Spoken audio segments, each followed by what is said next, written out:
Bonjour, mon nom est Stéphane Hamel. Et je suis Lee Oglinas. Nous sommes tous deux hygiénistes industriels avec la Commission de la santé, de la sécurité et de l'indemnisation au travail du Nouveau-Brunswick.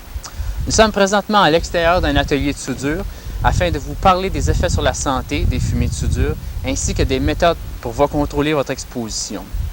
En première partie de notre vidéo, nous discuterons des effets sur la santé des fumées de soudure.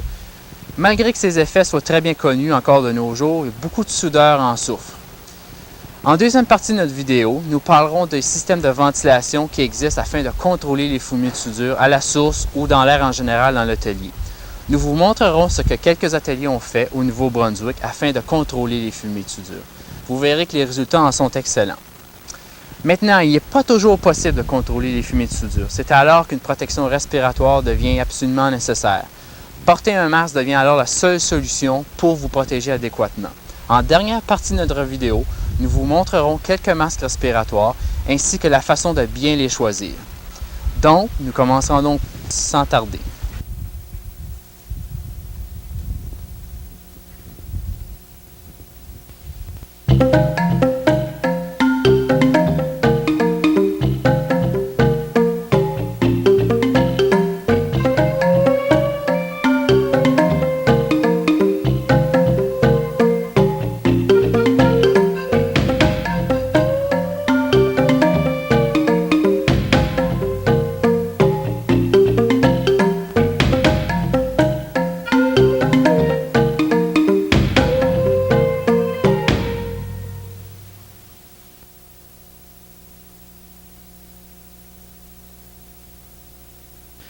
Si vous êtes un soudeur, vous pouvez respirer de grandes quantités de fumée de soudure et de gaz durant votre vie professionnelle. Nous voulons que vous gardiez l'air dans votre atelier aussi propre que possible afin de protéger votre santé et celle des autres travailleurs autour de vous. Nous parlerons donc de quelques-uns des effets sur la santé des fumées et des gaz de la soudure, ainsi que de façon simple afin de réduire leur concentration dans votre atelier.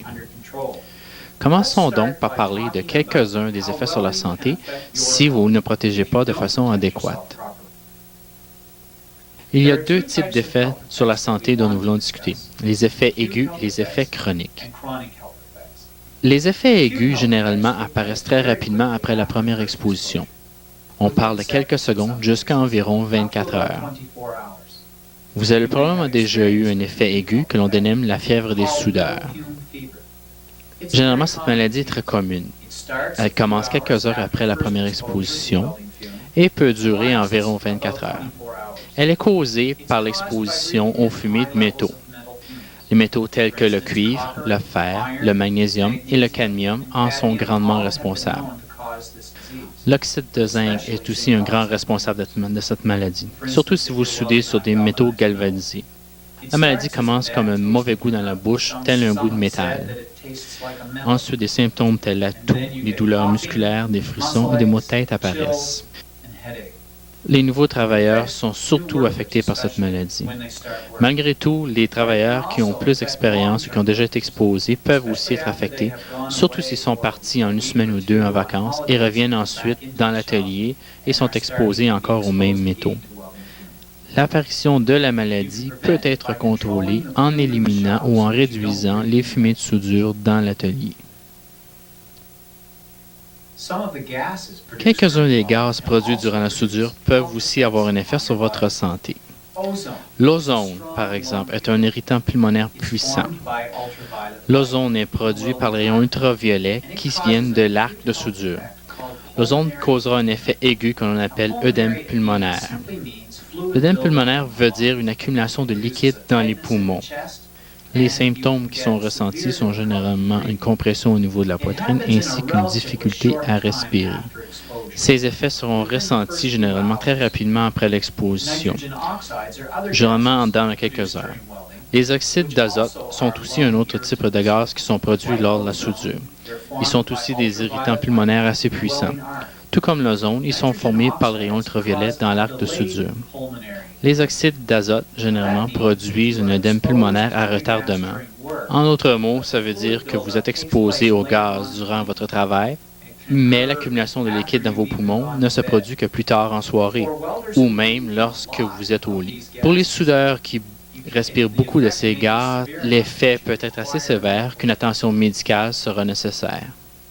Nous voulons parler maintenant des effets chroniques sur la santé d'une exposition à long terme des fumées de soudure et des gaz. Les effets chroniques apparaissent généralement après plusieurs mois d'exposition ou même après plusieurs années d'exposition. Il est difficile de prouver que certains effets sur la santé sont reliés à des années d'exposition aux fumées de soudure et aux gaz.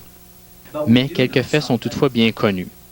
Des études de la santé sur les soudeurs ont montré que les soudeurs ont des taux de certaines maladies beaucoup plus élevés que la population générale qui, elle, ne soude pas. Par exemple, des maladies pulmonaires telles la bronchite, l'emphysème et l'asthme sont beaucoup plus communs chez les soudeurs. Le cancer du poumon est un autre effet chronique dont nous voulons discuter. Il n'est pas encore su si la soudure est un risque significatif de cancer chez le soudeur.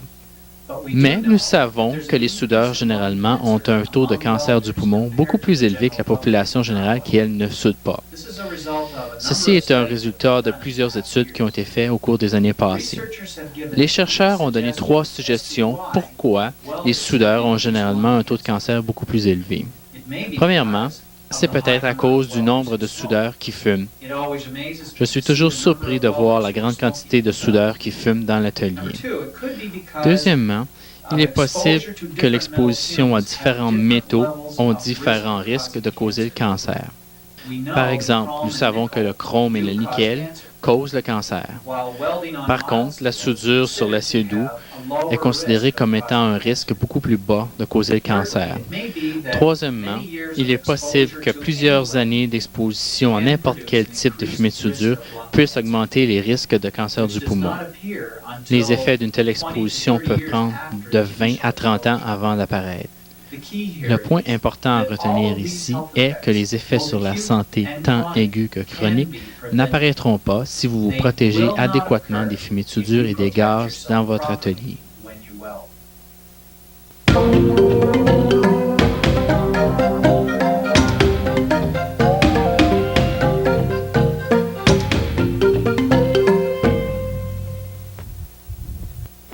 Maintenant que nous en savons un peu plus sur les effets sur la santé des fumées de soudure, nous discuterons de la façon de vous en protéger.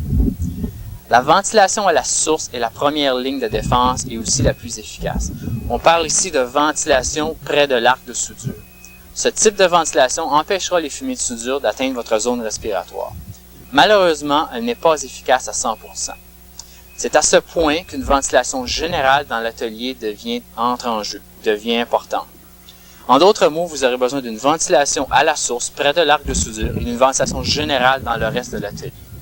Dans cette partie du vidéo, nous vous montrerons ce que quelques ateliers du Nouveau-Brunswick ont fait afin de ventiler les fumées de soudure dans leur atelier. Vous verrez que les résultats peuvent être excellents. Voici un système d'extraction typique avec un ventilateur attaché à un tuyau qui peut être de longueur variable dépendant de la distance à laquelle vous soudez dans l'atelier. Le tout supporté par un bras articulé et qui se termine par une hotte de capture.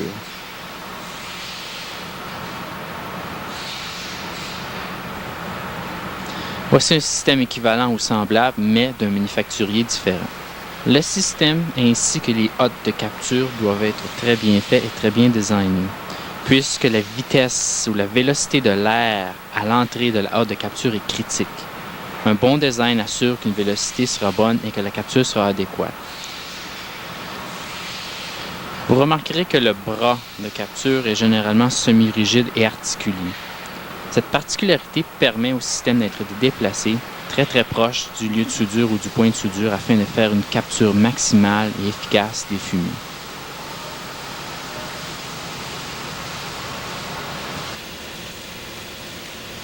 L'efficacité de ce type de système est généralement très bonne.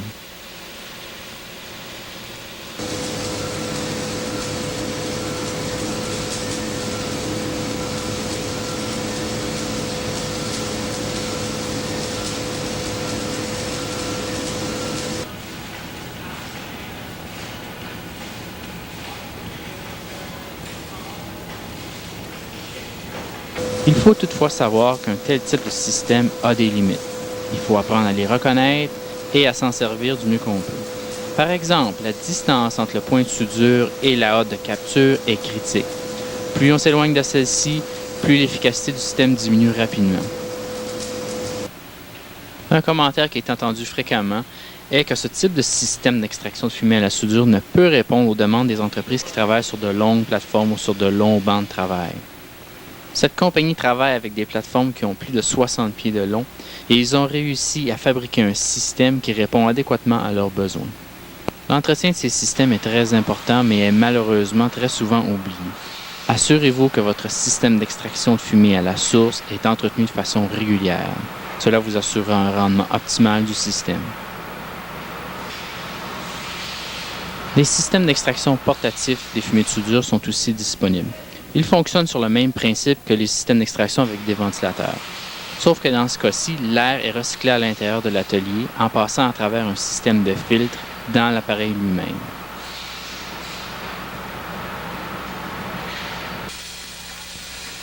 Comme vous pouvez voir, ce type de système est aussi très efficace.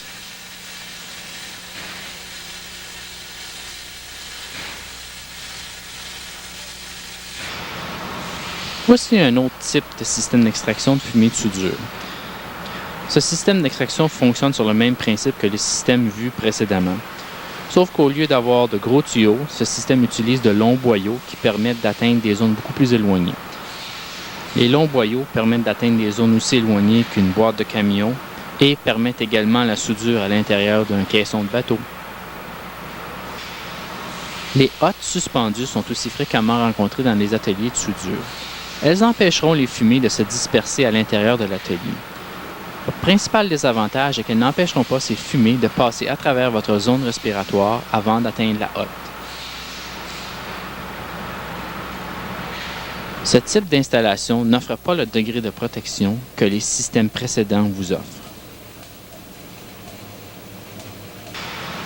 Pour une protection efficace, vous aurez donc besoin d'un système de ventilation à la source des fumées de soudure et vous aurez aussi besoin d'un système général de ventilation qui nettoiera l'air ambiant de l'atelier.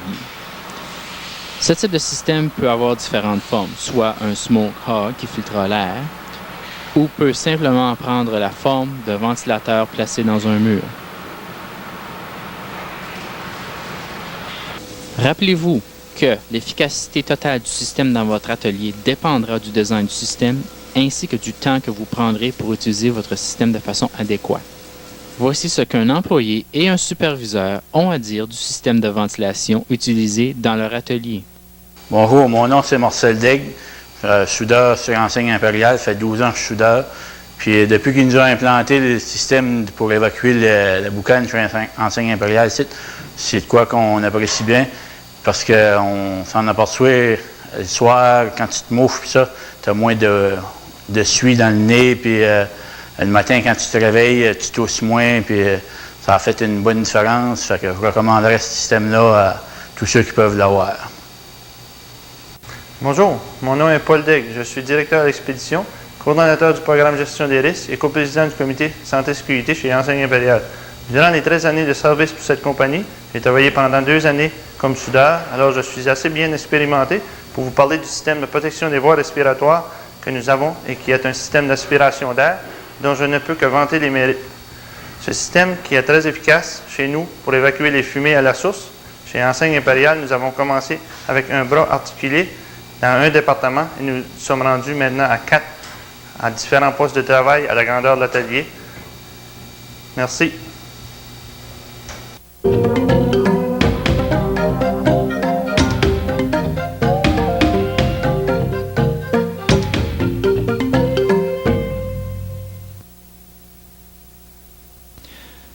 Porter un masque aspiratoire est la façon finale de vous protéger contre les fumées de soudure et contre certains gaz.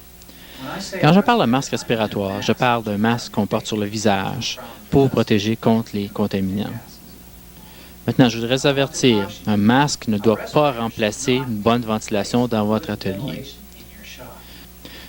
Un respirateur est utilisé en plus du système de ventilation pour vous donner une protection supplémentaire. Un respirateur est aussi utilisé lorsque la ventilation ne peut rejoindre l'endroit où vous travaillez dans l'atelier ou lorsque le système de ventilation est en réparation. Il est important de choisir le bon respirateur. Quel respirateur devriez-vous porter pour vous protéger contre les fumées de soudure? Il devrait être fait spécialement pour les fumées de soudure. Et il doit être approuvé par NIOSH pour les fumées de soudure.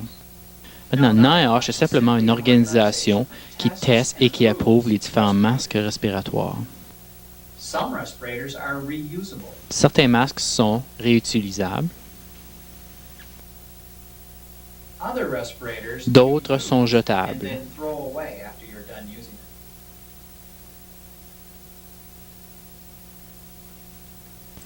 Ces deux respirateurs sont approuvés par NIOSH pour les fumées de soudure.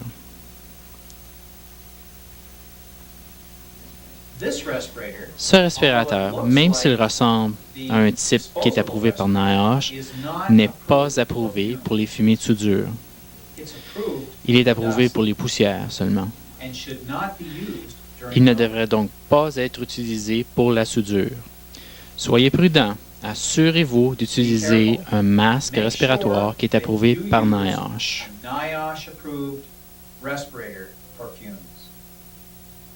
Soyez donc prudent. Assurez-vous que votre respirateur est approuvé par NIOSH contre les fumées de soudure. Jetez un coup d'œil à votre respirateur et assurez-vous qu'il y est inscrit qu'il est approuvé par NIOSH. Jetez un coup d'œil aussi sur le sac ou la boîte dans laquelle le respirateur est venu. Le sceau d'approbation de NIOSH devrait y apparaître. Nous voulons capturer les fumées de soudure de l'air que nous respirons parce que ces fumées de soudure sont tellement petites qu'elles peuvent atteindre les régions les plus profondes de nos poumons. Jetons un coup d'œil au diagramme suivant. Il y a deux régions principales au diagramme. Au-dessus de la ligne représente une région visible. Ce sont des particules que nous pouvons voir. Sous la ligne représente des particules qui sont trop petites pour être vues avec nos yeux. Le danger de la respiration ou le danger pour votre santé augmente à mesure que les particules deviennent de plus en plus petites. La plupart des particules, telles le brouillard, le pollen ou la poussière de ciment, sont visibles.